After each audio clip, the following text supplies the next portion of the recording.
நம் கண்களை மூடி செபிப்போமாக. நாம் அனைவருமே நம்முடைய கரங்களிலே வேதத்தை எடுத்துக்கொண்டு நாம் செபிப்போம். பரலோக பிதாவே, இந்த வார்த்தைகள் உண்மை உள்ளவைகள். இந்த வார்த்தையின் மூலமாக எங்களோடு கூட பேசுங்க, எங்களை உடைங்க, எங்களை உருவாக்குங்க. இயேசு கிறிஸ்து என்னையும் மறைத்துக் கொள்வதாக இயேசுவின் நாமத்தை நாளை ஆண்டவரை நாங்கள் வேண்டிக் கொள்கிறோம் பிதாவே. ஆமென். Praise the lord. கர்த்தர் நமக்கு கொடுத்த எல்லா கிருபைகளுக்காக நன்றிகளை செலுத்துவோம். இந்த நாளிலே நான் உங்களோடு கூட பகிர்ந்து கொள்ள எடுத்துக்கொள்ளப்பட்ட டாபிக் என்னன்னாக்கா, எல்லா சூழ்நிலையிலும் கர்த்தர் நம்மோடு கூட இருக்கிறார், நம் நடுவிலே இருக்கிறார். ஆமென். எத்தனை பேர் நம்ம ஃபீல் பண்றோம் கர்த்தர் நம்ம நடுவுல இருக்கிறாரு என்னைக்குமே? ஆமென். ஆமேன் கேட்கல. எத்தனை பேர் நம்ம நம்புறோம் நம்ம நடுவுல இருக்கிறாரு? சோ நம்ம நடுவுல இருக்கிறானாக்கா, நம்ம மத்தியில இருக்கிறானாக்கா நம்ம எப்படிலாம் இருக்கணும்? நம்ம எப்படிலாம் இருக்கணும்? அப்பதான் அவர் நம்ம நடுவுல இருப்பாரு. நம்ம கூப்பிடுறோம்ல, எங்க நடுவுல வாங்க ஆண்டவரே, எங்க மத்தியில வாங்க ஆண்டவரே, எங்க கூட இருங்க ஆண்டவரே அப்படின்னு நம்ம சொல்லி கூப்பிடுறோம்ல. அவர் வருவதற்கு நான் தகுதியாக இருக்கிறேன்னா? ஒருவேளை நம்மளுடைய பிரைம் மினிஸ்டரோ, பிரசிடென்ட்டோ, நம்மளுடைய சீஃப் மினிஸ்டரோ நம்மளை தேடிக்கிட்டு வராங்கனாக்கா நம்ம சும்மா போக மாட்டோம்ல. சும்மாவே நம்ம போக மாட்டோம். நம்ம நல்லா ட்ரெஸ் பண்ணிக்கிட்டு நீட்டா கையில ஒரு ஏதாவது ஒரு தேவையோட, இதை எனக்கு ஒரு கோரிக்கையோட நம்ம போவோம். இந்த கோரிக்கையை எனக்கு நிறைவேற்றி கொடுங்க அப்படின்னு சொல்லிட்டு நம்ம போவோம். அதே மாதிரிதான் கர்த்தர் எப்போதுமே நீ கூப்பிடுறியோ கூப்பிடலையோ நான் உன் நடுவுல இருக்கிறேன்றாரு. ஆனா எப்போ இருப்பாரு, எப்படி இருப்பாரு? ஆறு பாயிண்ட் நான் வச்சிருக்கிறேன். குயிக்கா நம்ம அதை பார்க்க போறோம். முதலாவது பாத்தீங்கன்னாக்கா, முதலாவது இல்ல, ஜென்ரலா பாத்தீங்கன்னாக்கா, மத்தேயு 18வது அதிகாரம் 20வது வசனத்துல 2 பேராவது 3 பேராவது என் நாமத்தினாலே எங்கே கூடுகிறீர்களோ அங்கே அவர்கள் நடுவிலே இருப்பேன். ஆமென். கர்த்தர் கொடுக்கிற வாக்கு தத்தமே, நான் உன் நடுவுல இருப்பேன். ஆமென்.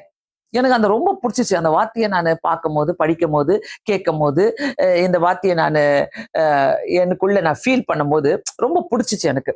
அவர் என் நடுவுல இருக்கிறாரு, அவர் என் நடுவுல இருக்கிறாரு என்று சொல்லி. சோ ரொம்ப ஒரு அழகான ஒரு வார்த்தை இது. 2 பேர் 3 பேராவது கூடி என் நாமத்தினாலே நீங்கள் எங்கே கூடுகிறீர்களோ அங்கே அவர்கள் நடுவிலே இருக்கிறேன். 2 பேர் 3 பேர் நம்ம கூடிடலாம். ஊர் கதை பேசுறதுக்கெல்லாம் கூடலாம், எல்லாத்தையும் பேசுறதுக்குள்ள. ஆனா ஆண்டவருடைய நாமத்தினாலே கூடி செபிக்கிறவங்க மத்தியில நான் இருப்பேன். ஆமென். சோ இந்த டாபிக்ல தான் நம்ம இன்னைக்கு பார்க்க போகிறோம். ஆன்லைன்ல வருகிறவர்களையும் நான் தயவு செய்து நீங்கள் என்னோடு கூட கலந்து கொள்ளுங்கள். புதிதாக வந்திருப்பீர்களானால் கண்டிப்பாக இந்த சேனலை நீங்க சப்ஸ்கிரைப் பண்ணிக்கொள்ளுமா நான் கேட்டுக்கொள்கிறேன். நம்பர் 1, கர்த்தர் எப்படி நம்மளுடைய நடுவில் வாசம் பண்ணுகிறார்? சோ கர்த்தர் நம்முடைய மத்தியில எப்படி வாசம் பண்ணுகிறார் என்பதை நம்பர் 1 பார்க்க போறோம். சகரியா 2வது அதிகாரம் 10, 11வது வசனம். 10வது வசனம், 11வது வசனம். சீயோன் குமாரத்தியே கெம்பீரித்து பாடு, இதோ நான் வந்து உன் நடுவிலே வாசம் பண்ணுவேன். ஆமென். கர்த்தர் வந்து நான் வாசம் பண்ணுவேன்றார். ஆமென். நான் வந்து உன் நடுவிலே வாசம் பண்ணுவேன். 2வது பாருங்க, 11வது வசனத்துல, அந்நாளிலே அநேக ஜாதிகள் கர்த்தரை சேர்ந்து என் ஜனமாவார்கள், நான் உன் நடுவிலே வாசமாயிருப்பேன். அநேக ஜாதிகள் வந்து கர்த்தரை சேர்ந்து என் ஜனமாவார்கள், ஆனாலும் நான் உன் நடுவிலே இருப்பேன். ஆமென். நான் உன் நடுவிலே வாசமாயிருப்பேன். அப்போது சேனைகளின் கர்த்தர் என்னை உன்னிடத்தில் அனுப்பினார் என்று அறிவாய். ஆமென். சோ கர்த்தர் நம்ம நடுவில இருக்கிறார். ஆமென். இதை நம்ம விசுவாசிக்கணும். நான் சில காரியங்களை ரொம்ப திட்டம் தெளிவுமாக நான் பேச போகிறேன். பல அடுத்த பாயிண்ட் எல்லாம் வரும்போது இந்த இடத்துல பாத்தீங்கன்னாக்கா, 2வது பாயிண்ட், கர்த்தர் நடுவிலே மகிமையா இருக்கிறார். நம்பர் 1 வந்து நம்ம பார்த்தோம், நம்ம மத்தியில வாசம் பண்ணுகிறவர். 2வது பாயிண்ட் நம்ம பார்க்கிறோம், நடுவிலே மகிமைப்படுகிறவராய் இருக்கிறார், மகிமையா இருக்கிறார். சகரியா 2வது அதிகாரம் 5வது வசனத்துல பாத்தீங்கன்னாக்கா, 2வது அதிகாரம் 5வது வசனம், 2வது அதிகாரம் 5வது வசனத்துல, நான் அதுக்கு சுற்றிலும் அக்னி மதிலா இருந்து அதன் நடுவிலே மகிமையாக இருப்பேன். மகிமையினாலே ஒரு பிரகாசம், மகிமையினாலே ஆண்டவருடைய நாமம் மகிமைப்படுகிறது. மகிமையினாலே கர்த்தர் வந்து நம்ம மத்தியில மகிமைப்படுவதற்காக தான் வந்திருக்கிறார். ஆமென். நம்ம வாழ்க்கையில பாத்தீங்கன்னாக்கா, கர்த்தர் இல்லாமையோ அல்லது நம்ம குடும்பத்துல கர்த்தர் இல்லாமையோ, நம்மளுடைய வேலையில, நம்மளுடைய பிசினஸ்ல, நம்மளுடைய படிப்புல கர்த்தர் நம்முடைய நடுவில் இல்லாம நம்ம எதையுமே செய்ய முடியாது. ஆமென். எதுவுமே செய்ய முடியாது. சோ கர்த்தர் நம்முடைய நடுவிலே மகிமையா இருக்கிறார், மகிமையா இருக்கிறார். சுற்றிலும் அக்னிமதிலா இருந்தது, அதன் நடுவிலே மகிமையா இருப்பேன் என்று கர்த்தர் சொல்கிறார். 3வது காரியம், கர்த்தர் நம் நடுவிலே உலாவுகிறரா இருக்கிறார். அவர் நம்ம மத்தியில உலாவுகிறாரு. முதல் பார்த்தோம் வாசம் பண்ணுகிறவர், நான் ரிப்பீட்டடா நான் சொல்லிட்டே இருக்கிறேன். 2வது பார்த்தோம் நடுவிலே மகிமையா இருக்கிறார் என்று பார்த்தோம். 3வது நம்முடைய மத்தியில உலாவுகிற தேவனாய் இருக்கிறார். லேவியராகமம் 26வது அதிகாரம் 12வது வசனம், நான் உங்கள் நடுவிலே உலாவி உங்கள் தேவனாயிருப்பேன், நீங்கள் என் ஜனமாய் இருப்பீர்கள். ஆமென். நான் உங்கள் நடுவிலே உலாவி உங்கள் தேவனாயிருப்பேன், நீங்கள் என் ஜனமாயிருப்பேன். ஒரு அஷூரன்ஸ், ஒரு ஒரு ஒரு ப்ராமிஸ கர்த்தர் நமக்கு கொடுக்கிறார். உங்க நடுவுல நான் தேவனாயிருப்பேன், நீங்கள் என் ஜனமாயிருப்பீர்கள். அவரு அந்த ஓனிங், அந்த அந்த நம்மள சொந்தம் கொண்டாடுறத நம்ம இதுல பாக்குறோம். அவர் நம்ம நம்ம மத்தியில உலாவுகிற தேவனாய் இருக்கிறார். தானியேல் 3வது அதிகாரம் 25வது வசனத்துல, அதற்கு அவன், இதோ 4 பேர் விடுதலையாய் அக்னியின் நடுவிலே உலாவுகிறதை காண்கிறேன், அவர்களுக்கு ஒரு சேதமும் இல்லை, 4ஆம் ஆளின் சாயல் தெய்வபுத்திரனுக்கு ஒப்பாயிருக்கிறது. அந்த இடத்துல பாருங்க, கர்த்தர் அங்க 4 போட்டது 3 பேரு, ஆனா அங்க உலாவுகிறது 4 பேரா இருக்கிறாங்க. எத்தனை பேரா இருக்கிறாங்க? 4 பேரா உலாவி கொண்டிருக்கிறார்கள். பிரியமானவர்களே, அவர் உலாவுகிற தேவன். ஆமென். அவர் நம்முடைய மத்தியிலே உலாவுகிற தேவனாய் இருக்கிறார். அதனால மறந்துடாதீங்க. நீங்க ஒருவேளை நான் தனியா இருக்கிறேன், நான் தனியா தான் போறேன், நாங்க தனியா தான் இதை செஞ்சிட்டு இருக்கிறோம், நாங்க தனியா தான் எல்லாத்தையும் பண்ணிட்டு இருக்கிறோம் நினைக்கிறீங்கனாக்கா, அவர் நம்முடைய மத்தியிலே உலாவுகிற தேவனாய் இருக்கிறார். ஆமென். தானியேல்ல ரொம்ப அழகா சொல்லுது. அங்க நேபுகாத்நேசர், ஆபேத்நேகோ 3 பேரையும் அவங்க அக்னி சுவாலையில போட்டுடுற போது அந்த நேபுகாத்நேசர் சொல்றது, நான் 4 பேரை பாக்குறேன்னு, நம்ம போட்டது 3 பேர் தான், அங்க 4 பேரா பாக்குறேன்னு. அதுதான் அந்த வசனம் சொல்லுது, 4 பேர் விடுதலையாய் அக்னியின் நடுவிலே உலாவுகிறதை காண்கிறேன். அப்போ கர்த்தர் நம்ம மத்தியிலே உலாவி கொண்டிருக்கிறார் என்பதை நமக்கு தெரிந்திருக்க வேண்டும். ஆமென். கர்த்தர் நம்முடைய மத்தியிலே உலாவுகிற தேவன். நீ எங்க போனாலும் உன் கூட வருவார், எங்க இருந்தாலும் உன் கூட வருவார். நீ ஆண்டவருடைய பிள்ளையா, நீ ஆண்டவருக்காக வாழ்கிறியா, கர்த்தர் உன் நடுவிலே உலாவுகிற தேவனா இருக்கிறார். அவர் உலாவர், நம்ம கூட தான் உலாவிக்கிட்டே இருப்பார். நீ எங்கேயோ பேசிட்டு இருக்கிறன்னா உனக்கு ஞானத்தை கொடுப்பதற்காக அங்க உலாவிக்கிட்டே இருப்பார். நீ எதையோ வேலை செஞ்சுட்டு இருக்கிறீங்கன்னாக்கா அந்த வேலையை கண்காணிக்கிறதுக்காக அவர் நம்முடைய மத்தியிலே உலாவிக்கிட்டே இருப்பார். நம்ம மத்தியிலே உலாவும் போது அப்போ நம்ம எப்படி இருக்க வேணும்? சினிமா தியேட்டர்ல வந்து நம்ம கூட உலாவரா? அதெல்லாம் செய்ய மாட்டார். என்ன, நீங்க சினிமா பாட்டு பாடிக்கிட்டு நீங்க ரீல்ஸ்ல இல்ல ஷார்ட்ஸ்ல இல்ல வாட்ஸ்அப் மற்ற காரியங்களை, நீங்க தப்பான காரியங்களை செய்யும் போது அவர் நம்ம மத்தியில உலாவாரா? இல்ல, உலாவவே மாட்டாரு. நிறைய பேர் கர்த்தரை கருவேப்பிலை மாதிரி யூஸ் பண்றவங்க இருக்கிறாங்க, கர்த்தரை ஆப்ஷனா எடுத்துக்கிறவங்க இருக்கிறாங்க. ஆப்ஷன் இந்த இடத்துல கர்த்தர் வேணாம், இந்த இடத்துல கர்த்தர் தேவை. ஆனா சாத்ராக், மேஷாக், ஆபேத்நேகோ அக்னியில போடப்பட்ட போது அவங்க கன்ஃபார்ம்டா போனாங்க. நாங்க ஆராதிக்கிற தேவனை எங்களை கைவிட்டாலும் சரி, நாங்க இந்த சிலையை நாங்க வணங்க மாட்டோம். அப்படிப்பட்ட ஒரு கன்ஃபர்மேஷன், ஒரு கான்பிடென்ட் அவங்களுக்குள்ள இருந்தது. சோ கர்த்தர் நம்ம மத்தியில உலாவுனாக்கா இப்படிப்பட்ட கான்பிடென்ட், இப்படிப்பட்ட நம்மளுக்குள்ள ஒரு ஒரு ஒரு ஒரு திடமான நம்பிக்கை நமக்குள்ள இருந்தாதான் கர்த்தர் நம்முடைய மத்தியில உலாவ முடியும். வீடுகளில சண்டைகள் வரும்போது, வீடுகளில குழப்பங்கள் வரும்போது, வீடுகளில பெரிய பிரச்சனைகள் வரும்போது, ஏன் கர்த்தர் அங்க இல்ல? கர்த்தர் எங்க போயிட்டாரு? கர்த்தர் ஏன் என் வீட்டுக்குள்ள இவ்வளவு குழப்பத்தை கொடுத்தாரு? கர்த்தர் எதுக்காக இப்படி பண்ணாரு? கர்த்தர் ஏன் இதை செஞ்சாரு? எனக்கு ஒருத்தவங்க கேட்டாங்க, கர்த்தர் எனக்கு எல்லாம் சின்ன சின்ன பிள்ளைங்க எல்லாம் இருக்கிறாங்களே, கர்த்தர் ஏன் எனக்கு இதை செஞ்சாரு? ஏன் இப்படி என்ன பண்ணாரு? நான் ஏன் இவ்வளவு கஷ்டப்படணும்? ஏன் எனக்கு இந்த வியாதியை கொடுத்தாரு? நம்ம கர்த்தரை கேட்கவே முடியாது. ஆண்டவர், நான் திருப்பி அவங்கள்ட்ட ஒண்ணு கேட்டேன். என்ன கேட்டேனாக்கா, நீங்க ஆண்டவரை விட்டு விலகின போது அவர் உங்களை கேட்டாரா, நீ ஏன் என்னை விட்டு விலகுனன்னு சொல்லிட்டு? அவர் கேட்கல. உங்க இஷ்டம், உங்க ஆப்ஷன், நீங்க ஆண்டவரை விட்டு விலகுனீங்க. அதனால கர்த்தர் வந்து உங்ககிட்ட ஒண்ணுமே கேட்கல. சோ பிரியமானவர்களே, நம்ம கர்த்தர்கிட்ட எப்படி இருக்கிறோமோ அதே மாதிரிதான் கர்த்தர் நம்ம கூட இருப்பாரு. தூரத்துல இருந்து அவர் பரிதாபப்பட்டு பார்த்துக்கிட்டே இருப்பாரு. நம்ம அவரை விட்டு விலகும் போது அவர் நம்மளை பரிதாபப்பட்டு பார்த்துக்கிட்டே இருப்பாரு.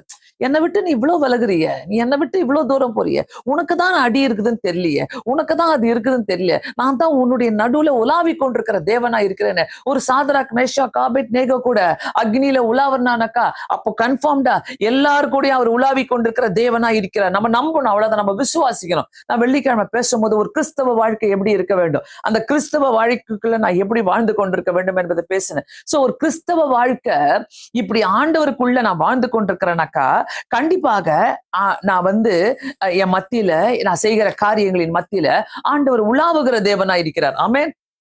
உலாவி கொண்டிருக்கிற தேவனா இருக்கிறார். ரொம்ப ஒரு அழகான வசனம். அதை படிக்கும் போதே முதலாவதே பார்த்தோம், எங்க 2-3 பேர் கூடி இருக்கிறீங்களோ அங்க நான் உங்கள் மத்தியில, என் நாமத்தினாலே கூடி இருக்கிற மத்தியில நான் இருக்கிறேன்னு சொன்னார். சோ அந்த 2-3 பேர் கூடுறாங்கனாக்கா 2-3 அதுக்கு மேலேயோ யாரா இருந்தாலும் அவங்க கூடுறவங்க மத்திய நான் இருப்பேன். எதுக்காகனாக்கா நம்ம வீடுகளில குடும்ப ஜபங்கள், நம்ம தனிப்பட்ட வாழ்க்கையில ஜபங்கள், எங்கேயாச்சும் போறோம்னாக்கா ஒரு ஒரு ஜபம். நான் அன்னைக்கு ஒரு ஒரு ஒரு பீச் சைட்ல நாங்க அப்படியே நடந்துட்டு இருந்தோம். திடீர்னு வந்து எதிர்க்க டிரான்ஸ்ஜெண்டர் ஒருத்தவங்க வந்தாங்க. அவங்க வந்து காசு கொடுங்கன்னு கேட்டாங்க. நான் சொன்னேன், எதுக்கு நீ காசெல்லாம் கேட்குற? கர்த்தர் நல்லா உனக்கு கை கால்லாம் கொடுத்துருக்கிறாரு. நீ நல்லா போய் வேலை செய், உன்னை பத்தி யோசி அப்படின்னு சொன்னோன்னே அப்படியே ஸ்டாப் ஆயிட்டு நின்னுட்டாங்க. நின்னுட்டு, உன் கூட ஒருத்தர் இருக்கிறார் தெரியுமா? உன்னை படைச்ச தேவன் இருக்கிறாரு, ஒருத்தர் இருக்கிறாரு. அதெல்லாம் நீ மறந்துடுறியே அப்படின்னு சொல்லிட்டு நான் பேசிட்டே இருக்கிறேன். அவங்க அவங்க அடுத்த நிமிஷம் ஏன்னா எப்படி பேசிட்டாங்கன்னாக்கா, ரோடு எல்லாம் ரஷ்ஷா போயிட்டு இருக்கிறாங்க. என்ன அந்த பீச் சைட்ல எல்லாருமே ரோட்ல போயிட்டே இருக்கிறாங்க. நான் சொன்னேன், நான் ஒரு பாஸ்டர் நான் அப்படின்னு. உடனே என்கிட்ட தலை மேல முக்காட போட்டுக்கிட்டு, எனக்கு ஒரு ஜோம் பண்ணிடுங்க அப்படின்னாங்க. எனக்கு ஒரு ஜோம் பண்ணுங்க. பார்த்தா அவங்க கிறிஸ்டியன். ஆண்டவரை ஆண்டவரை நல்லா தெரிஞ்சவங்க. இது மாதிரி எனக்கு ஒரு பெரிய பிரச்சனை இருக்குது. அந்த ரோட்ல அவங்க அவங்க தலை குனிஞ்சு ஜோம் பண்றாங்க. போற வரவங்க எல்லாம் பாக்குறாங்க. நாங்களும் அந்த அந்த அந்த அம்மாவுக்கு நான் ஜோம் பண்ணிட்டு வந்தேன். அப்போ நான் உணர்ந்தேன், இந்த இடத்துல கூட கர்த்தர் இருக்கிறாருல்ல. நான் ரோட்ல யாரோன்னு நான் நடந்துட்டு போறேன். அவங்க யாரோ இந்த சைடு போறாங்க. 2 பேரும் மீட் பண்ணி அவங்களுக்காக ரோட்ல எல்லாரும் முன்னாடி நாங்க ஜெபிக்கும் போது ஒரு இந்த வசனத்தெல்லாம் நான் படிக்கும் போது நான் இதை யோசிக்கிறேன். அங்க கூட என் கூட உலாவி கொண்டிருக்கிறார் ஆண்டவர். நான் எப்படி பாக்குறேன்னாக்கா, நீ தேவையா? நீ எந்த கும்பல்ல தேவை? எங்க நீ தேவை? எந்த சூழ்நிலையில நீ தேவை? நீ எப்படி நீ தேவை?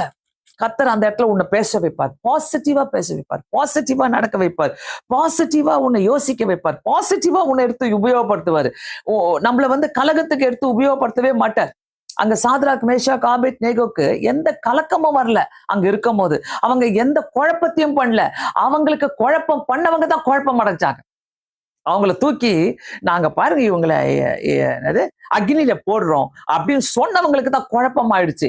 அவங்க கூலா இருந்தாங்க. தேவர் வெரி கூல். அவங்க கூலா என்ன அக்னியில போடுறியா போடு, நான் பாரு உலாத்திட்டு வரேன். ஏன்னா என் தேவன் நம்மளுடைய நடுவுல இருக்கிறவர், அவர் எனக்காக செயல்படுகிறவர், எனக்காக எல்லா காரியங்களும் செய்து முடிக்கிறவர் என்று சொல்லி நல்லா தெரிஞ்சிருக்குதுனாக்கா நான் தைரியமா செலவுப்படுவேன். எனக்கு ஒன்னும் பிரச்சனை இல்லை. ஆண்டவரே உமக்கு ஸ்தோத்திரம். ஹல்லேலூயா.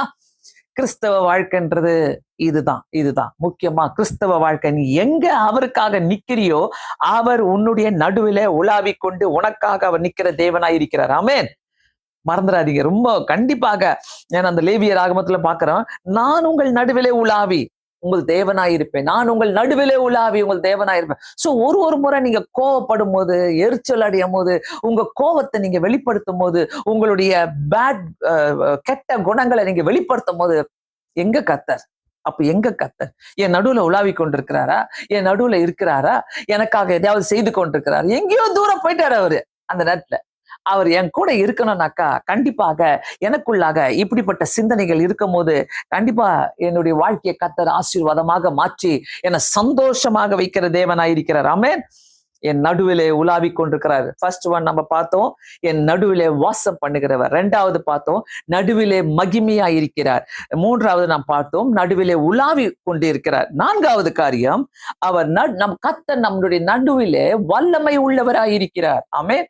வல்லமை உள்ள தேவன். ஆமென். எதனா ஒரு பிசாசு ஓட்டினாலே நம்ம பாடுவோம்ல, வல்லமை உண்டு உண்டு அற்புத வல்லமை. அந்த அற்புத வல்லமையை அவர் செய்கிற தேவனா இருக்கிறார். ஆமென். எடுத்துக்கொள்வோம் செப்பனியா 3வது அதிகாரம். செப்பனியா 3வது அதிகாரம் 17வது வசனத்துல 17வது வசனத்துல, உன் தேவனாகிய கர்த்தர் உன் நடுவிலே இருக்கிறார். எப்படி இருக்கிறாரு? அவர் வல்லமை உள்ளவர். அவர் ரட்சிப்பார். உன் பேரிலே சந்தோஷமாய் மகிழ்ந்து தம்முடைய அன்பின் நிமித்தம் அமர்ந்திருப்பார். அவர் உன் பேரிலே கம்பீரமாய் களி கூறுவார். ஆமென். ஹல்லேலூயா.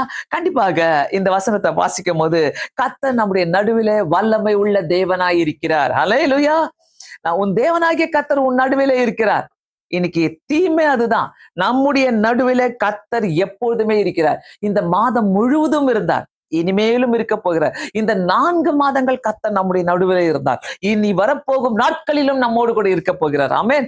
சோ அவர் எப்படி இருந்தாரா? அவர் நடுவில் இருக்கிறார். அவர் வல்லமை உள்ளவர். அவர் ரட்சிப்பார் என்ற வார்த்தை வந்தாலே மீட்டு கொண்டவர், நம்மளை ரட்சிக்கிறவர். அதுதான். சோ இந்த இடத்துல நம்முடைய நடுவுல வல்லமைனால ஒரு பவர் இல்ல. வல்லமையெல்லாம் காட்டாத. உன் பவர் எல்லாம் காட்டாத, நம்ம சொல்றோம்ல. ஆண்டவர்கிட்ட நம்ம சொல்லவே முடியாது. அது ஆண்டுடைய பவரை காட்டாருனாக்கா வித்தியாசமா இருக்கும். ஆமென். அவருடைய பவர் அவருடைய வல்லமை வித்தியாசமான ஒரு வல்லமை. அதை யாராலும் காட்டவே முடியாது. அவர் அந்த வல்லமையை நம்முடைய வாழ்க்கையில காட்டுகிறார்னாக்கா, அவர் எப்படி இருப்பார்னா சந்தோஷமாய் மகிழ்ந்து, அவர் சந்தோஷப்படும் போது என்னையும் சந்தோஷப்படுத்துறார். ஆமென். ரொம்ப சிம்பிள்.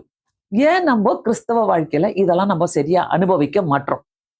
நிறைய நேரங்கள்ல இந்த வாரம் எடுத்துக்கங்களேன், எவ்வளோ நம்ம கஷ்டப்பட்டோம், எவ்வளோ நம்ம துன்பத்துக்குள்ள போனோம், எவ்வளோ நம்ம அலைச்சலுக்குள்ள போனோம், எவ்வளோ சோர்வுகளுக்குள்ள போனோம், எவ்வளோ ஒரு கைவிடப்பட்ட சூழ்நிலை போனோம். ஐயோ எனக்கு யாருமே இல்லையே, நான் என்ன பண்ணுவேன்னு சொல்லிட்டு அந்த நிலைமையில போனோம். எவ்வளோ டிஸ்கரேஜ்மெண்ட்ல போனோம், டிசப்பாயின்மெண்ட்டுக்குள்ள போனோம். எத்தனையோ காரியங்கள் இருக்குது. குழப்பம், பயங்கரமான குழப்பத்துக்குள்ள போனாலும் கர்த்தர் என் நடுவில் இருக்கிறார். ஆமென். கர்த்தர் என் நடுவில் இருக்கிறார். கர்த்தர் பார்த்துட்டு இருக்கிறார், எல்லாத்தையும் பார்த்துட்டு இருக்கிறார். Everything God knows. நீ எனக்கு அதனாலதான் அந்த 64வது சங்கீதத்தை பார்க்கிறோம். உன் வார்த்தையை கூர்மையாக்கு, உன் நாவை கூர்மையாக்கு, எனக்கு மறைவிடங்களில இருந்து நீ என்ன பேசினாலும் என்ன பண்ணாலும் கர்த்தர் என் நடுவில் இருக்கிறார். ஆமென். கர்த்தர் நம்முடைய நடுவுல இருக்கிறார். அதை விசுவாசிங்க. வீட்டுக்குள்ள ஒரு குழப்பம் வரும்போது, யோ கர்த்தர் இல்லையே இங்க அப்படின்னு சொல்லுங்க. வீட்டுக்குள்ள ஏதாவது பிரச்சனை வரும்போது, ஐயோ கர்த்தர் எங்க போயிட்டாரு, இங்க இல்லையே. கர்த்தர் நம்ம மத்தியில இருக்கணும்னாக்கா எவ்ரிடே நான் சொல்லுவேன், எப்பவுமே நான் சொல்லுவேன், குடும்ப ஜெபம் பண்ணாம இருக்காதீங்க. எங்க வீட்டுல இருந்து நான் கத்துக்கொண்டது அது. இன்னைக்கு எங்க வீட்டுல இருந்து என்னுடைய பிள்ளைகளுடைய வீடுகளுக்கு போயிருக்கிறது. அதனால குடும்ப ஜெபங்கள், உங்களுடைய வீட்டுல நடக்கிற உங்க தனிப்பட்ட ஜெபங்கள், இது எல்லாமே இருக்கும் போது கர்த்தர் என் நடுவிலே இருக்கிறார். ஊரெல்லாம் சண்டை நடக்கும், பாத்துக்கிறீங்களா? எங்கெங்கயோ குழப்பம் நடந்துட்டு இருக்கோம். வெட்டு குத்து, அது இது ஷூட்டிங்கு, இப்படி அப்படி நடந்துட்டு இருக்கோம் பயங்கரமாக. ஆனா நீங்க ஏதோ அமைதியா இருப்பீங்க. ஏன்னாக்கா அங்க போட்டுக்குது பாருங்களேன், அவர் வல்லமை உள்ளவர், அவர் ரட்சிப்பார், அவர் உன் பேரிலே சந்தோஷமாய் மகிழ்ந்து தம்முடைய அன்பின் நிமித்தம் வந்திருப்பார். அதுவும் ரொம்ப அழகாகுது. அவர் உன் பேரிலே சந்தோஷமாய் மகிழ்ந்து. எப்ப ஆண்டவர் என் பேர்ல சந்தோஷமா மகிழ முடியும்? நான் ஆண்டவருக்கு பிரியமானதை செய்யும் போது தான் அவர் சந்தோஷமா என் பேர்ல மகிழ முடியும். ஆண்டவருக்கு நான் பிரியமானது செய்யலைனாக்கா அவர் சந்தோஷமா மகிழ முடியாது. அதாவது நம்மள எல்லாருக்கும் ஒரு ஐடென்டிட்டி கிரியேட் பண்றோம்ல. நம்ம இப்படிதான், அவங்க இப்படிதான், இவங்க இப்படிதான் சொல்லி ஒரு ஐடென்டிட்டி நம்ம கிரியேட் பண்றோம்ல. சோ கர்த்தர் நமக்கு ஒரு ஐடென்டிட்டி கிரியேட் பண்ணி வச்சிருக்கிறாரு. நம்ம இப்படிதான் சொல்லு. சோ நம்மளுடைய வாழ்க்கைய கர்த்தருக்குள்ள வைத்துட்டு நம்ம தெளிவா போகும்போது கண்டிப்பாக தேவாதி தேவன் நம்முடைய வாழ்க்கையில அற்புதங்களை செய்து வல்லமை உள்ளவராய் இருக்கிறார். நம்முடைய பேரிலே அவர் மகிழ்ந்து களி கூறுவார்.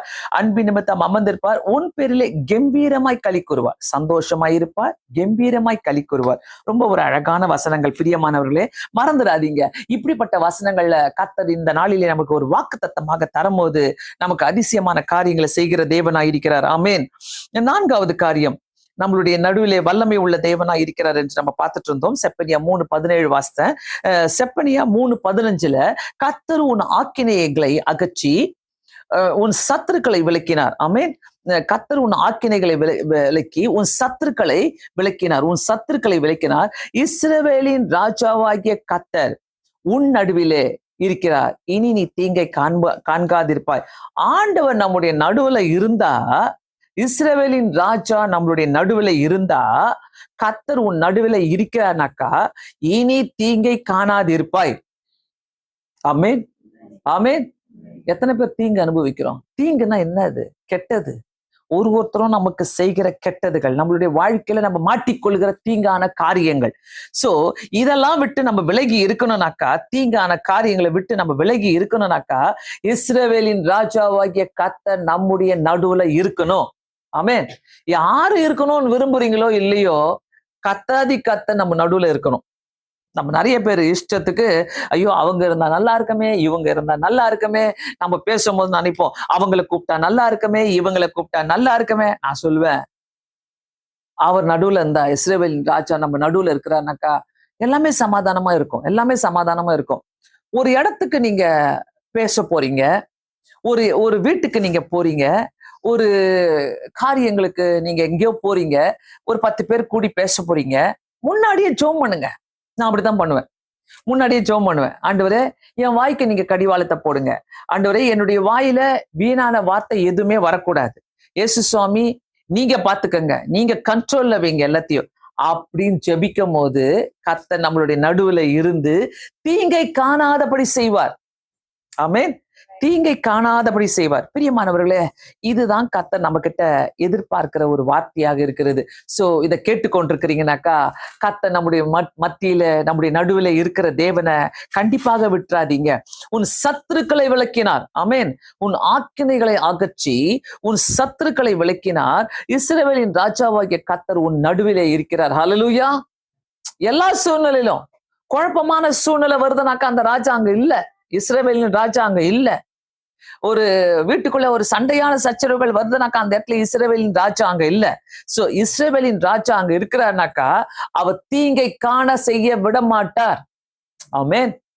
எந்த தீங்க நம்மளை தேடிக்கிட்டு வருவதற்கு அவர் இடம் கொடுக்கவே மாட்டார்.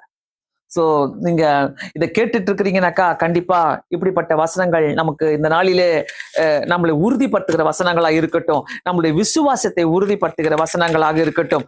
அடுத்தது பாத்தீங்கன்னாக்கா 5வது காரியம், கர்த்தர் நம்முடைய நடுவிலே பெரியவராயிருக்கிறார். ஆமென்.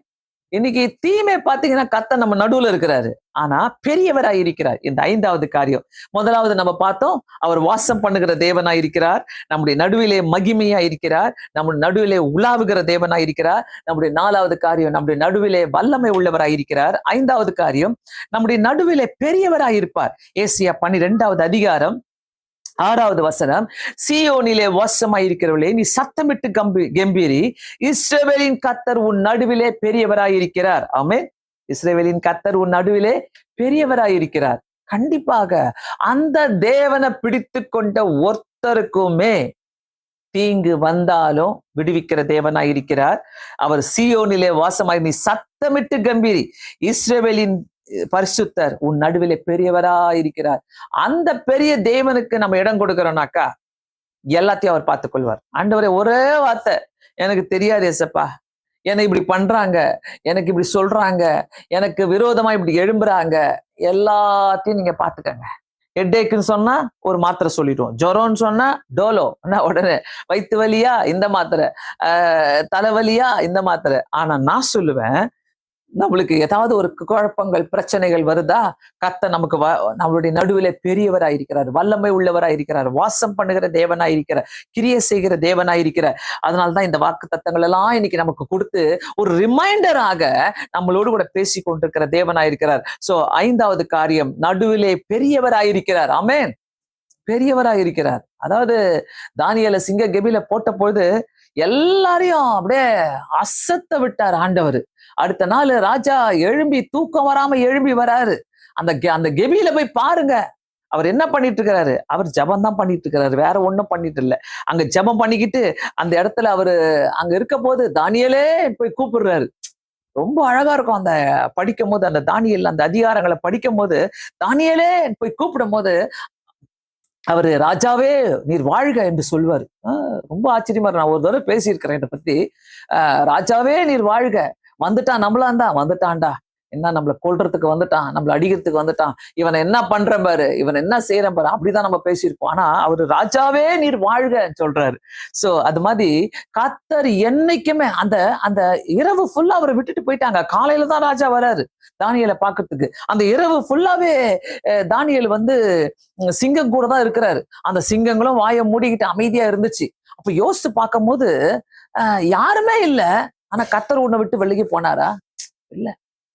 கர்த்தர் உன்னை விட்டு விலகி போகவே இல்லை, உன்னை விட்டு விலகவே மாட்டார். அவர்கிட்ட நீ ஒரு தடவை வந்துட்டினா அவர் அன்பெல்லாம் நீ மாத்தவே முடியாது.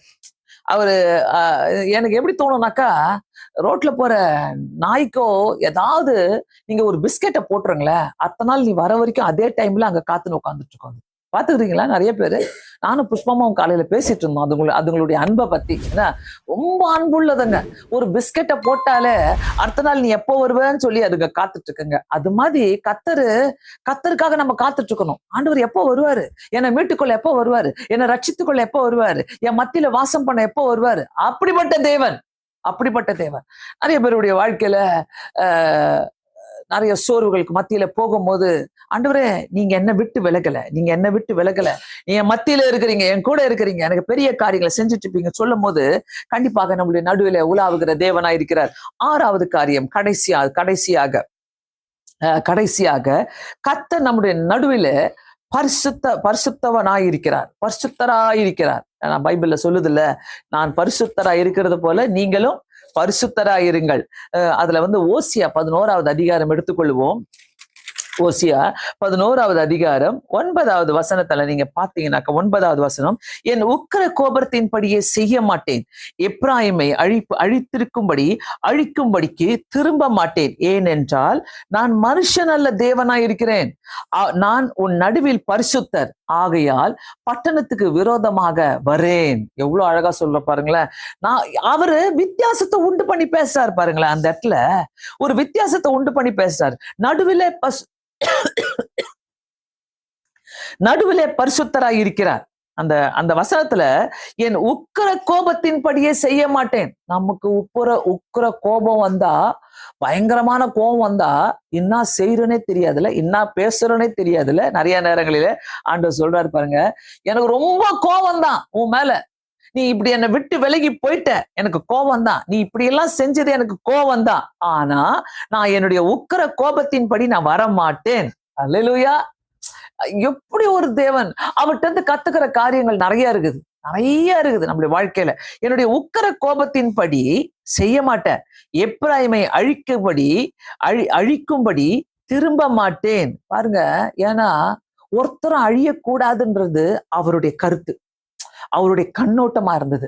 ஒருத்தரும் அழியக்கூடாது. ஆனா மனுஷருக்கு நம்மள அப்படி பாக்குறதே கிடையாது. அந்த இடத்துல சொல்றாரு பாருங்க, நான் மனுஷன் அல்ல. மனுஷன் அப்படி செய்வான். மனுஷன் ஒருத்தன் அழிக்கிறதுக்கு தான் வருவான். மனுஷன் ஒருத்தரை தீங்கு செய்யதான் நினைப்பான். இவங்க அழிய மாட்டாங்களா, இவங்க செத்துற மாட்டாங்களா, இவங்க வாழ்க்கை முடிஞ்சிடாதா, இவங்க சொத்தை நம்ம அபகரிச்சுக்கலாமே, இவங்க பணத்தை நம்ம அபகரிச்சுக்கலாமே, இவங்களுடைய எல்லா காரியங்களும் நம்ம அபகரிச்சுக்கலாமே சொல்லிட்டு தான் மனுஷன் நினைப்பான். ஆனா ஆண்டவர் சொல்றாரு, நான் என்னுடைய உக்கிர கோபத்தின்படி நான் வரமாட்டேன், எப்ராயிமை அழிக்கவும் திரும்ப மாட்டேன், ஏனென்றால் நான் மனுஷன் அல்ல. வா, உண்மையாகவே இந்த ஒவ்வொரு வார்த்தையை நான் படிக்கும் போது, நான் மனுஷன் அல்ல. மனுஷனுக்கும் ஆண்டவருக்கும் நிறைய வித்தியாசம் இருக்குதுல்ல. ஆனா நம்மளும் நிறைய காரியங்கள் இதை கத்துக்கணும். எவ்வளோ பெரிய கோபமா இருந்தாலும், உச்சக்கட்ட கோபமா இருந்தாலும், அந்த கோபத்தின்படி நான் செய்ய மாட்டேன். அந்த கோபத்தின்படி சிலர்லாம் உசுப்பேத்தி விடுவாங்க, பாத்துக்கிறீங்களா? என்னெல்லாம் நல்லா உசுப்பேத்துவாங்க நிறைய பேர். இப்படி பண்ணணும், அப்படி போய் பண்ணிட்டு வா. ஏன்னா நம்ம போல்ட் ஆகிறோம்ல, நம்ம போல்ட் அப்ப என்ன வேணா செய்வோம், என்ன வேணா கேட்போம். அவங்க ஓரம் ஒதுக்கிக்குவாங்க, நம்ம வாயை விட்டுட்டு நம்ம மாட்டிப்போம். கெட்டவங்க எல்லாம் யாரு? நம்ம தான் வாயை கொடுத்துட்டு நல்லா மாட்டிக்கிட்டு அவங்க நல்லவங்க ஆயிடுவாங்க. அந்த மாதிரி என்ன கோபமா இருந்தாலும் அந்த கோபத்தை காட்டாதபடி அவர் என்ன சொல்றாரு, நான் கோபத்தின்படி செய்ய மாட்டேன், நான் அழிக்கும்படி திரும்ப வரமாட்டேன். இந்த குணத்தை போயிட்டு நம்ம எப்படி சொல்லணும், எங்க போயிட்டு நம்ம கொண்டாடணும்? யோசிங்களேன். அவ்வளோ ஒரு அழகான ஒரு அன்பான குணம். நான் அழிக்கவும் வரமாட்டேன், நான் உன்னை கோபத்தின்படியும் வரமாட்டேன், ஏன்னா நான் மனுஷன் அல்ல. மனுஷன் தான் வருவான், கோபத்தோட வருவான், வீராப்போட வருவான், என்னென்னவோ பயங்கரமா செஞ்சு முடிக்கணும்னு சொல்லிட்டு வருவாங்க. மனுஷர்கள் நமக்கு நிறைய. அதனால அவர் என்ன சொல்றாரு, நான் மனுஷன் அல்ல, தேவனாய் இருக்கிறேன். ஆமென். நான் தேவனாய் இருக்கிறேன், நான் உன் நடுவிலே பரிசுத்தர் ஆகையால் பட்டணத்துக்கு நான் விரோதமாய் வரமாட்டேன். பிரியமானவர்களே, இவ்வளவு நேரம் கேட்ட வார்த்தைகள் பாத்தீங்கன்னாக்கா 6 காரியங்களை நம்ம பார்த்தோம். அவர் நடுவில் வாசம் பண்ணுகிற தேவனாய் இருக்கிறார், மகிமையாய் நம்முடைய நடுவிலே மகிமையா இருக்கிற தேவனாய் இருக்கிறார், நம்முடைய உலாவுகிற தேவனாய் இருக்கிறார், நம்முடைய நடுவிலே வல்லமை உள்ளவராய் இருக்கிறார், நம்முடைய நடுவிலே இருக்கிறார், நம்முடைய நடுவிலே பரிசுத்தம் உள்ளவராய் இருக்கிறார். இந்த தேவன் தான் நம்முடைய தேவன். அல்லேலூயா. நம்முடைய தேவனுக்கு வேற எதுவும் கிடையாது. நம்ம வேற எதையும் சொல்லி நம்ம வர்ணிக்கவே முடியாது. இத்தனை குணாதிசயங்களை கொண்டவர் தான் நம்முடைய தேவன். அப்போ என்னுடைய வாழ்க்கையும் நான் எப்படி அவர்கிட்ட கொடுக்கணும், ஒண்ணுத்தையும் நான் சொல்றேன். இப்படிப்பட்ட தேவனை நம்ம தேடி வந்திருக்கணும்னாக்கா ஒவ்வொரு காரியத்திலையும் ஒரு குட்டி ஜெபம். முன்னெல்லாம் பாத்தீங்கன்னா, அநேக வருஷங்களுக்கு முன்பாகலாம் நான்லாம் இஷ்டத்துக்கு பிளான் பண்ணுவேன். இப்ப போயிடுறேன், இதை செஞ்சிடறேன், அதை செஞ்சிடறேன். இப்பெல்லாம் கிடையாது. நான் ஆண்டவரை என்னைக்கு ஏற்றுக்கொண்டோம், அன்னையில இருந்து நான் செய்யற ஒரு காரியம் என்னன்னாக்கா, ஆண்டவரே உங்க கரத்துல கொடுக்குறேன், நீங்க பாத்துக்கங்க, நீங்க செய்யுங்க. நம்ம கடைசி நிமிஷம் வரைக்கும் எனக்கு தெரியாது ஆண்டவரே, நீங்க பாத்துக்கங்க, எனக்கு தெரியாத ஆண்டவரே, எனக்கு இது பிடிக்குது. நான் இத மூவ் பண்ணணும்னு பாக்குறேன். இத நான் செய்யணும்னு ஆசைப்படுறேன்.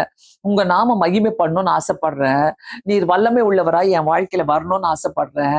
நீர் பரிசுத்தம் உள்ளவராய் வரணும்னு ஆசைப்படுறேன். நீங்க அற்புதங்களை செய்கிறவராய் வரணும்னு ஆசைப்படுறேன்.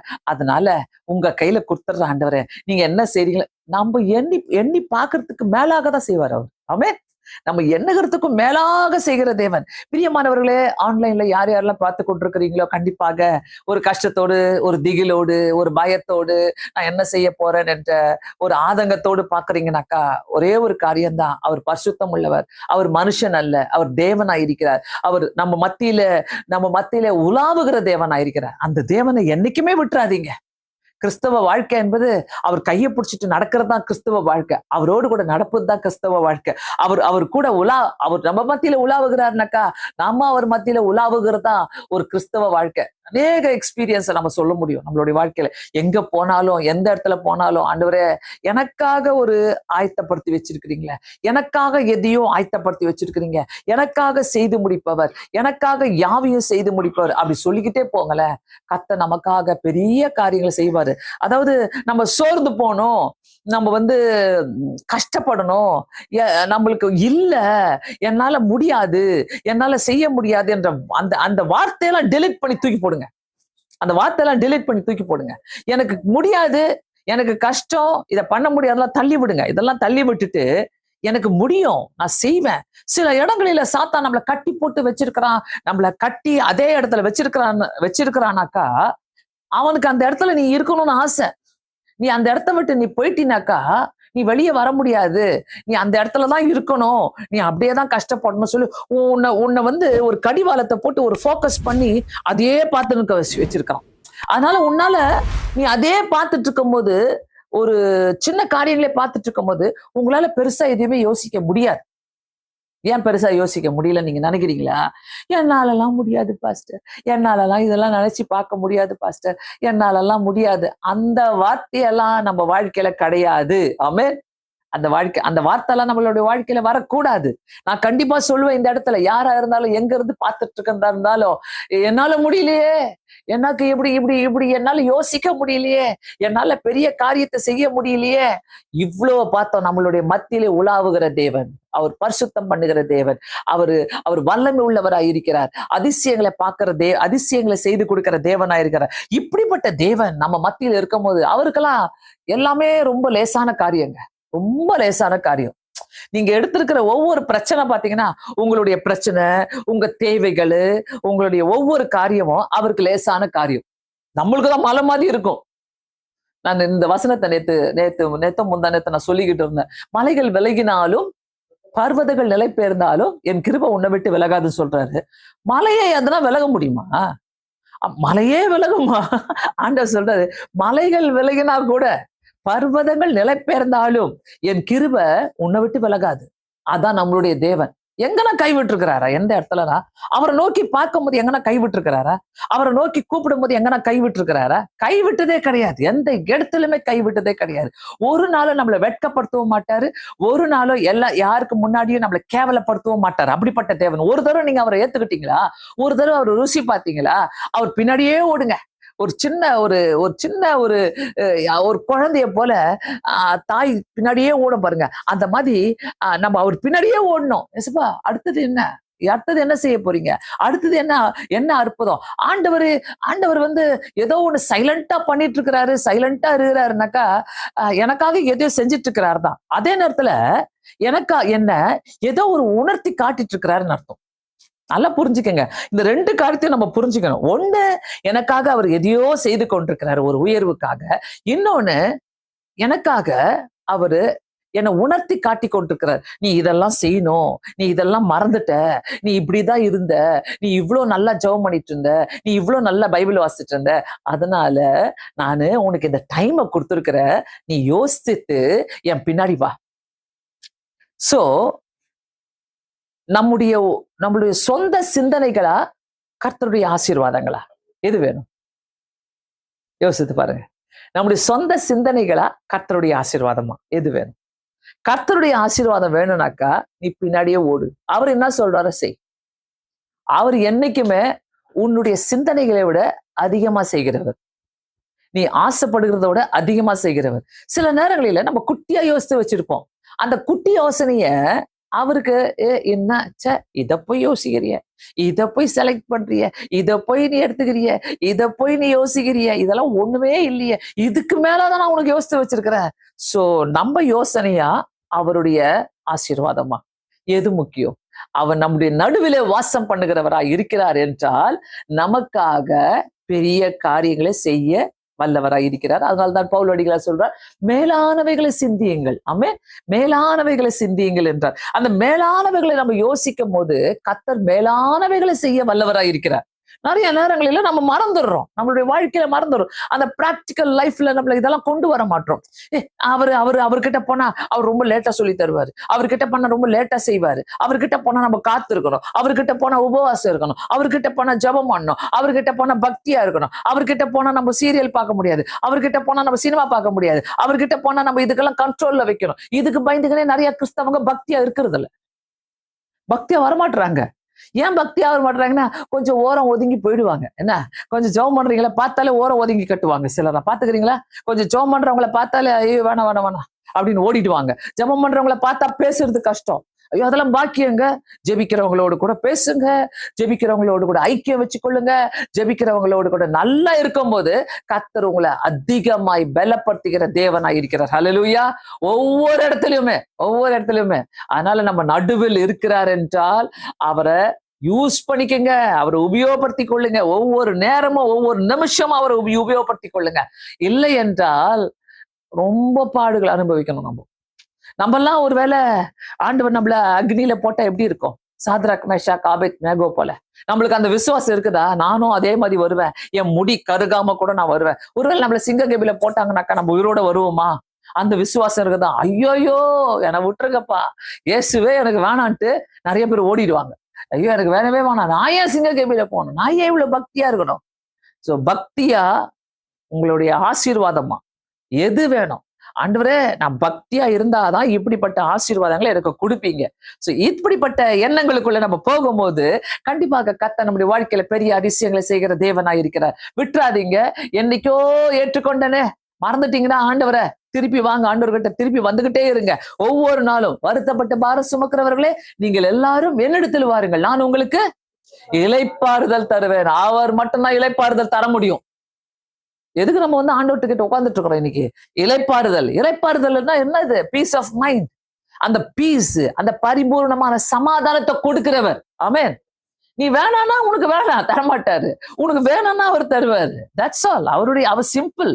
நான் மனுஷன் அல்ல, நான் தேவனாய் இருக்கிறேன்றார் அவர். அவர் மனுஷன், நான் மனுஷன் அல்ல, நான் தேவனாய் இருக்கிறேன்னு சொல்றாரு. அதனால நம்மளுடைய சமாதானத்தை காத்துக்கொள்வது அவர் நம்மளுடைய மத்தியில இருக்கும் போது தான் நம்முடைய சமாதானத்தை காத்துக்கொள்ள முடியும். பிரியமானவர்களே, கண்டிப்பாக ஆன்லைன்ல இருக்கிறவங்க இந்த வசனத்தை கேட்டுக்கொண்டிருக்கிறீங்கன்னாக்கா இந்த சேனல் ஜெபிக்கலாம் வாங்க, இந்த சேனலை சப்ஸ்கிரைப் பண்ணிட்டு போங்க. நம்ம இந்த நேரத்துல கூடி ஜெபிக்க போகிறோம். உங்களுடைய ஜெப குறிப்புகள் இருக்குமானால் தயவு செய்து இந்த ஜெப குறிப்புகளை கொடுக்குமாறு நான் கேட்டுக்கொள்கிறேன். கண்டிப்பாக இன்னைக்கு கேட்ட வசனங்கள் மூலமாக கர்த்தர் நம்மோடு கூட பேசி இருக்கிறார். யாரையுமே அவர் கைவிடவில்லை. என்னை கைவிட்டுட்டாரு, என்ன அப்படி ஆயிட்டாரு, நான் இப்படி ஆயிட்டேன் அப்படி ஆயிட்டேன், கர்த்தர் மேல பழி போடவே போடாதீங்க.